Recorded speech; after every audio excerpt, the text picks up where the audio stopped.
Today, I want to break down something very important that many African artists don't understand.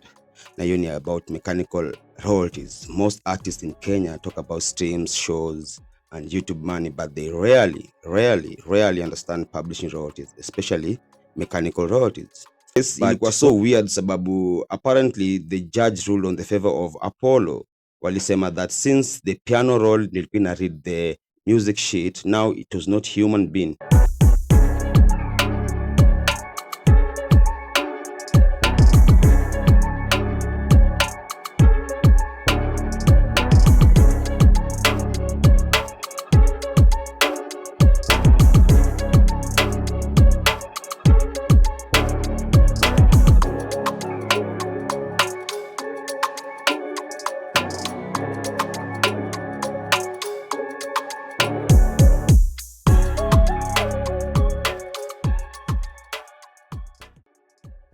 Wagwan, today I want to break down something very important that many African artists don't understand. Nayonia about mechanical royalties. Most artists in Kenya talk about streams, shows, and YouTube money, but they rarely understand publishing royalties, especially mechanical royalties. But what is interesting is that this entire system ilikuwa started kitambo sana na one court case. One big court case ilikuja change everything about mechanical royalties back then na sahi na to affect sahi as African artists, as Kenyan artists. So I want us to go and at least na believe that we can never change the current or the future if you don't understand the history. So on this part today we are going to discuss the history of mechanical licensing na discuss about the case inaitwa the Whitesmith Music Publishing Co against the Apollo Co, and believe it or not, that case is the reason artists today can earn money from Spotify, CDs, downloads, and even cover songs, manze. So let's break it down, manze. Around 1900s, before streams and radio, music was mainly sold in sheets na music. Zile music sheets wasoko andika music sheets hapo ndani, alafu wana sell it to the publisher. The publisher now anaitumia ku display kwa shop. In that shop uko unakuja unapata keyboardist, ukitaka kusikia how the song ina sound like, the keyboardist atakuchezea. But now a certain company called Apollo ikakuja na something known as the player piano, which player piano ilikuwa inacheza ngoma automatically kutumia something known as piano roll. Yeah, piano roll. I know most of producers wanajua piano roll sababu at that time it was just piano. Now on the paper they draw some holes which inaenda na beat ya ngoma, so that the piano player can follow the piano roll na icheze ngoma exactly the way the artist alikuwa ameandika. One of the companies producing these piano rolls ilikuwa the Apollo company. Music publishers were not very happy about that thing sababu they believe that these piano rolls were copies of their music and that the piano roll companies should pay them royalties. Paka tuko clear. So a music publisher called Whitesmith Music Publishing Company decided to sue Apollo Co. The case went all the way to Supreme Court. Actually, that was the first case ya copyright. So ilikuwa around those 1900s ndio tulianza ku discuss stories za mechanical who should get what kwa hii music business. On the case ilikuwa so weird sababu apparently the judge ruled on the favor of Apollo. Walisema that since the piano roll nilikuwa ina read the music sheet, now it was not human being, and the only way you could copyright infringe the music sheet ilikuwa when unasoma the music and you play it. That's when you need to pay before you buy the music sheet. But now on that case the Apollo side, the lawyers walisema it wasn't a person who used to read this music sheet, but it was the machine, and now wakaendelea ku duplicate, and this decision shocked the entire music industry sana. Publisher realized something very dangerous. New technology could distribute music without paying the creators. Ina sound familiar, sindio? That sounds really familiar. This is exactly the same debate artists are having today with the streaming platform.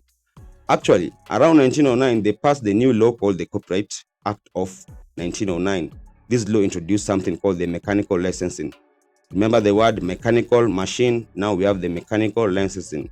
The rule was so simple. If someone records or distributes a song using mechanical device, they must pay royalties to the songwriter and the publisher.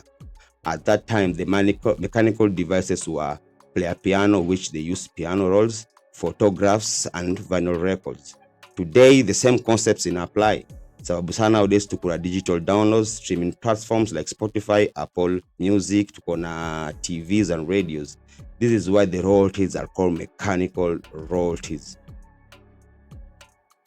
Now let's bring this story back to Africa and Kenya. Sababu many artists think music money only comes from shows, YouTube views, and brand deals, but the biggest long-term money in music publishing royalties every time your song is streamed, downloaded, covered by another artist, pressed on CDs, used in film, you earn mechanical royalties as a songwriter.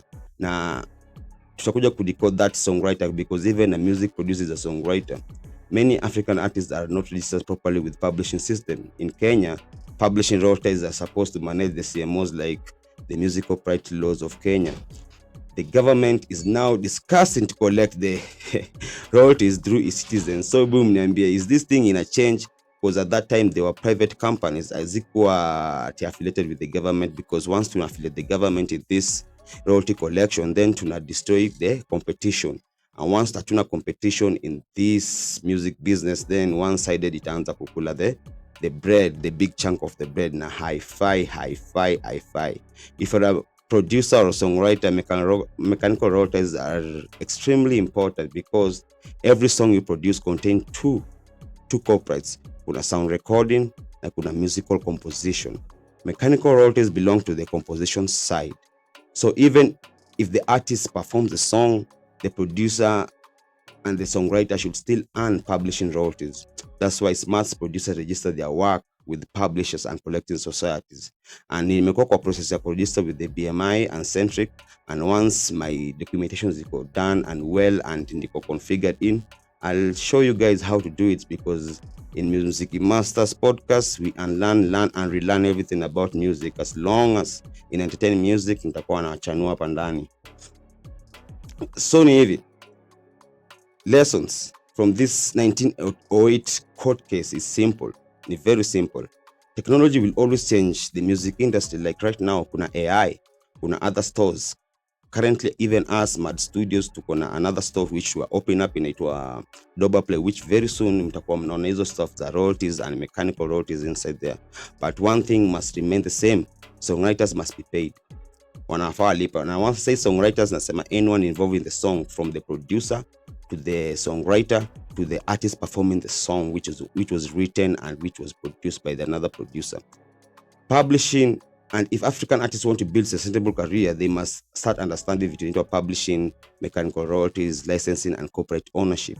This is how global music business are built. Na hatuwezi compete na business za international, but tunafanya vitu kilokale. And this is the knowledge we share here at Mziki Master Podcast, manze. Hatufai kukaa wasanii wenye wamesota, but at the end of the day, since back then, because I'm very sure and niko 100% sure, Google it, at those time those artists they still used to ball, but walikuwa wanakuja tu wana perform once, because once that performance is done, now they take the shit back to the publisher, which they were whitesmiths. Now the whitesmiths wanauza there. So ilikuwa privilege. Being an artist is a privilege. Ufai kuwa umesota, ufai kuwa ati kila saa ni saidia. Like for instantly Magic Senga kwa ifana suffer. If we understood the stories, the paperwork, royalties collection, na our system ilikuwa na work, then ingekuwa deadly sana. But since I work, I'm going to guide you through on how it's going to work. Sababu it's working. Other artists wamekuwa registered na BMI and other publishing companies, and they're getting their royalties back. So man, they like, share, subscribe, tell a producer to tell another producer that in Mziki Masters we learn and relearn everything about Mziki. Wagwan.